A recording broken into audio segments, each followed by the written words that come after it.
Samantala, makakapanayan po natin ngayon si Cebu Governor Hilario Davide III, kaugnay pa rin ng pinsala ng lindol. Magandang gabi po sa inyo, Governor Davide. Magandang gabi po. Kamusta na po ang sitwasyon dyan sa inyong lalawigan? Dito po sa Cebu po, we're still experiencing aftershocks mula nung lindol kanina umaga. As of 3 p.m. kanina, we've recorded around 125 aftershocks. Kanina po, when I left, around 4, meron namang aftershock.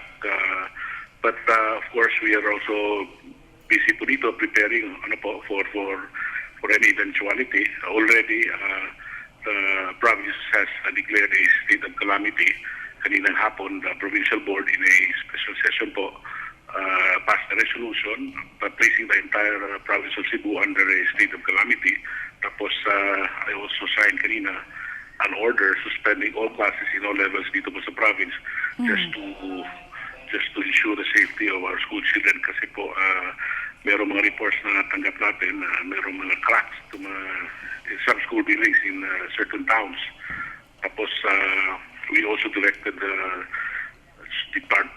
Official Office of the Department of Education, Engineering Office, para po to inspect these school buildings and other structures dun po sa mga bayan, mga iba't ibang bayan.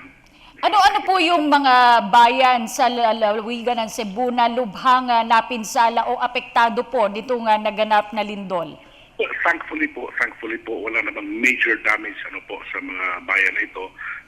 Kanina, umaga, may landslide sa Boloon that blocked the traffic there, but we were able to clear the road already this afternoon.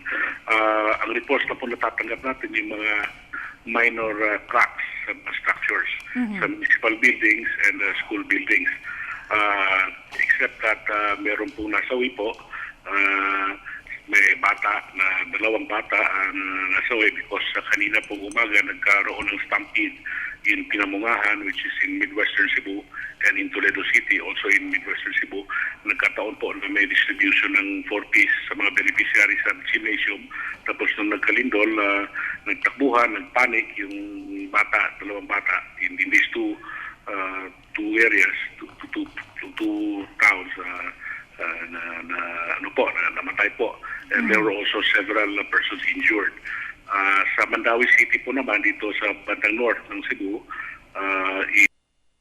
yung a portion of the public market there collapsed. May dalawang namatay din po. In Talisay City, which is in the south, meron din namatay po. Ito po yung pasahero ng isang sasakyan na nahulugan ng debris sa building, collapsed building. Yes. He wasn't able to make it to the hospital. He died on the way. So, Governor, ayon po sa PDRRMC, ilan po ba ang mga casualties, ang bilang dyan po sa inyong lugar? Sa Cebu Province po, hindi po kasama Cebu City. Sa Cebu Province lang 5 po. Sa Cebu City, I understand, ang report na natanggap natin, may 4 pong namatay po.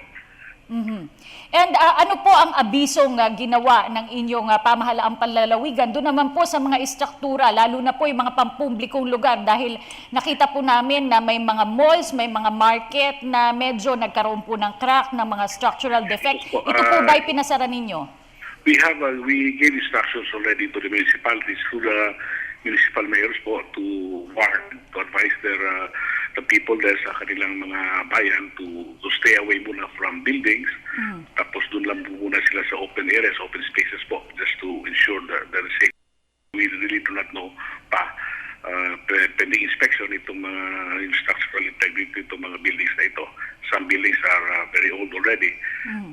So we gave that instructions po. And we dispatched teams also from the provincial Disaster Risk Reduction and Management Office and also from the Provincial Engineering Office para po to inspect these structures.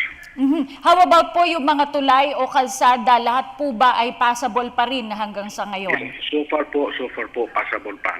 Ang passable ang mga roads natin dito sa Cebu, including the bridges. Although I spoke kanina with the regional director of the DPWH here, he has also sent structural engineers to check the major bridges dito sa Cebu like the Mactan Bridge and the Marcelo Fernan Bridge po. Okay, Governor, mensahe nyo na lang po o panawagan sa ating mga manunood at sa inyong mga kababayan po mga Cebuano.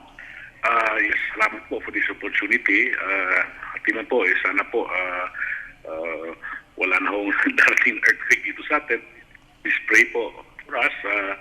We are trying our best really to address all the needs of our constituents here sa Cebu.